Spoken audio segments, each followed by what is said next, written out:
Hello, my name is William Doby, and I'm going to be walking through this AP World History course with you over the next year. I'm putting these together this year because of the uncertainty that we're dealing with what the fall is going to look like. And I'm pretty sure that this is going to be helpful for both teachers and students of AP World History. And so let's walk through first what this course actually is, how we have to think about some of the history that we're going to be learning about, and then how we are going to be assessed at the end of it all when we get to May. First of all, I'm going to be using throughout all of these videos through the year the language of the College Board, and I think that's really important. And I'll do my best to make it as clear as possible. But what I mean by that is the College Board writes the curriculum, and the College Board writes the exam, and the language between the two is going to be identical. So it's really important for every student to recognize the language that the College Board uses throughout the course. And we're going to start with historical thinking skills. These are used by historians at various levels and through all the AP history courses. This is the way that historians think about the history. This is the core of what a historian does. We've got to understand the developments and processes of history. The College Board is going to use that word a lot, the processes of history. This just means the stuff that happens. Now, AP World History is not a course where you have to memorize every single little thing that has ever happened. This is not a course of names and dates and old dead people. This is a course of big ideas through history. And that's what we call the processes of history. So things like the Industrial Revolution, things like the Columbian Exchange, things like imperialism, things like global trade. These are the processes of history, and we'll be talking about them throughout the year. We're also going to be talking about sourcing of documents, and that's going to be an important skill that we're going to pick up and work on throughout the year. Who is writing something? To whom are they writing it? What is their point of view or perspective on an issue? What is the historical situation or context in which someone is writing? That's going to be another important focus to really understanding not only like the what of history, but the how we interpret history over time. We're also going to pull out claims and evidence within sources. We're gonna do a lot of practice with reading documents and pulling out some information that those documents are trying to explain to us. These last two parts are hugely important for the document-based question that we're going to talk about at the end of this video. AP World History and all history courses focus on contextualization, the understanding of how particular events fit in the bigger story of history, and we will spend time with every historical development and process that we talk about this year, making sure we understand the context in which that thing fits.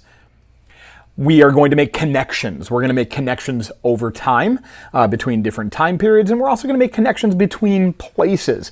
We're going to think about the similarities maybe and the differences between the different civilizations at the same time or over different times. And I also am a big fan of helping helping students to see those connections that we have maybe to our own lives today. We're going to learn some argumentation. History is not settled. New evidence is always unearthed. New documents are found, and that gets added to the collection of knowledge that we have. And sometimes it can help us maybe change our interpretation of the past. And we do that through the document analysis that we're going to be doing and the ability to pull those claims and evidence out of sources in order to make some kind of coherent arguments. Historians, and certainly in our AP World class, we are going to focus on three reasoning processes. This is the way historians, and particularly the College Board, wants us to look at this whole body of knowledge we're going to be learning about this year. We've got 3 of them that we focus on in AP World. First is comparison. We are going to be comparing time. We are going to be comparing places. In what ways are 2 events similar, or what ways are 2 civilizations similar? In what ways are there differences that exist? And we'll be pulling all of those out, and we'll be looking for them throughout this course. We are also going to be looking at causation, the cause and effect of history. What makes these historical developments develop? And then what are the effects of those historical developments? We're going to be dealing with that throughout the course of the year. And then continuity and change over time. We're going to recognize that we today share a lot of similarities with people of times past, but we're going to also recognize that there have been many changes to human lives and various civilizations that they go through as there's technological advancements, and we need to recognize what kinds of things stay the same, what kind of things change over time. So what are we going to learn this year? AP World is broken into 9 units of study that live within 4 distinct periods of history. And we are going to hopefully make it through all 9 of these. Of course, everybody that knows a little bit about AP World this year knows that last year got cut a little bit short, and we're going to hopefully avoid that. So we're going to go at the beginning of this year with the idea that this is going to actually be all 9 periods, or pardon me, 9 units of study that we're going to be covering. Those time periods are 1200 to 1450, and we call this the global tapestry and networks of exchange. It's basically getting our feet into the civilizations that exist during this time period, giving us the context necessary for everything that's going to come after, and then also spending a lot of focus on those connections between civilizations over particularly trade routes. The AP World course, if it's focused on anything, it's focused on connections between different peoples. 1450 to 1750, we're going to get into talking about land-based empires that developed during that era, and then the transoceanic connections that will develop as Europeans venture into the Atlantic Ocean, and there's new connections between parts of the world that had never really been in contact all that much before. 1750 to 1900, we're going to talk about revolutions, both political revolutions and the Industrial Revolution, and then the consequences of that Industrial Revolution. And then finally, we'll wrap up the year with 1900 to the present, dealing with the major global conflicts that existed during that century, also the Cold War, the decolonization movement, and then we'll close up with issues of globalization and bringing us to the world that we live in today. To study all of those things, we will study 6 themes that live throughout all of these time periods in AP World. Those themes are humans and the environment, cultural developments and interactions, governance, economic systems, social interactions and organization, and finally technology and innovation.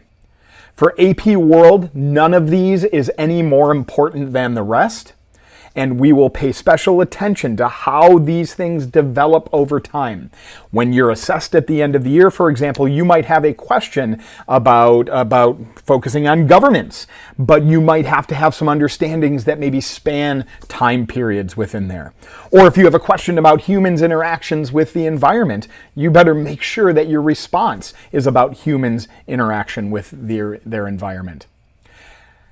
How are you going to be assessed? Everybody that takes AP World is probably thinking about the end of the course when there's an AP exam. And my hope is that everybody that is sitting in an AP World class this year strives to actually take that AP World exam. The exam is not an easy one, but it is absolutely doable. There are 55 multiple choice questions. In AP World, we call those stimulus-based multiple choice, same as in AP US and AP European history. Basically, it means that every multiple choice question is going to come with its own document to read, usually about a paragraph or 2, or maybe there's an image or a graph or a map to look at, and we answer questions based on that stimulus. There's going to be 3 short answer questions. Again, a couple of these are going to be based on a stimulus, and then one of them is going to come without any stimulus, and you'll just have to pull that knowledge out on your own. But again, very doable, not daunting at all. We can handle this. We've got 1 long essay question. This is an essay. It's pretty straightforward. It's going to be based on the curriculum that you've studied. It's going to be using the language of that curriculum that we'll talk about throughout the year. But you have to know your stuff because you don't have any documents or anything to base it on. So that is 1 long essay question. The nice thing about the short answer question and the long essay question is you do get some choice. On the SAQ, the College Board is going to give us 4 questions. You have to do numbers 1 and 2, and then you get to pick which one you like best between number 3 and 4. For the long essay question, the College Board is going to give us 3 options, and you pick the one of those 3 that you like the best. And then there's the document-based question, the DBQ. This is the one that seems to scare most students, but I think this, in my mind, is maybe the least scary because we've got so much information in front of us. The College Board is going to give us a number of documents with which we have to read and analyze and then incorporate that evidence into an argumentative essay that we will put together. And you get no choice on that. There's only one that everybody is going to do. And you just do the best you can with it. Again, we will work on all of these things throughout the school year. What do your scores mean? At the end of the exam, you're going to get a grade that's going to get sent to you sometime in July after you've taken the exam. There are 1 of 5 scores that you could get. Everybody's goal is a 5, of course. This is the highest score that you can receive, and pretty much any college that actually gives credit for AP World is going to give you credit for getting a 5. Some of the most selective universities will only give you credit if you get a 5. A 4 is a strong score that's going to earn you credit at most universities. Not every university. Some will require that 5. But most universities will get you that credit for a 4. A 3 is what most students and schools consider to be a passing score, and this will earn you college credit at many schools. For if you have any questions on a school that you might be interested in, it's just best to go online and Google that school's name and AP credits so you can see what kind of scores you need and what kind of credits they give you for those scores. Now, if you get a 1 or a 2, please don't beat yourself up. Literally, nearly half the students that take AP World across the country are going to get a 1 or a 2. It is not an easy test. It's a very doable test, but it's not easy if you don't put in the work. So if you get a 1 or a 2, you're not going to earn college credit anywhere, but that does not mean that this course wasn't worth it. It doesn't mean that the skills that you've learned weren't valuable. It just means that for whatever reason on that day, that test didn't work out very well for you. But I do think there's absolutely value in still taking that test and feeling proud of yourself for getting through, even if the score doesn't work out to be exactly what you were hoping for. With that said, what do I do as a teacher? My philosophy as a teacher is I prepare every one of my students to get a 5. I think some maybe textbooks or maybe sometimes we might push students beyond that scope of a 5. I am absolutely focused on getting what you need and giving you what you need to get that 5.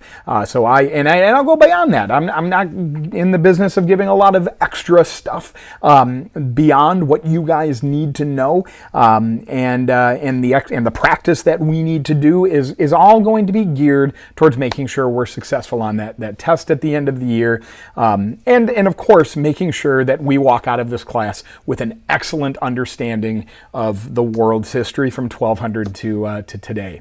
So let's do this. I look forward to working with you, and I look forward to putting a lot of these videos together throughout the year. And let's have a great one, and I will see you on the next one.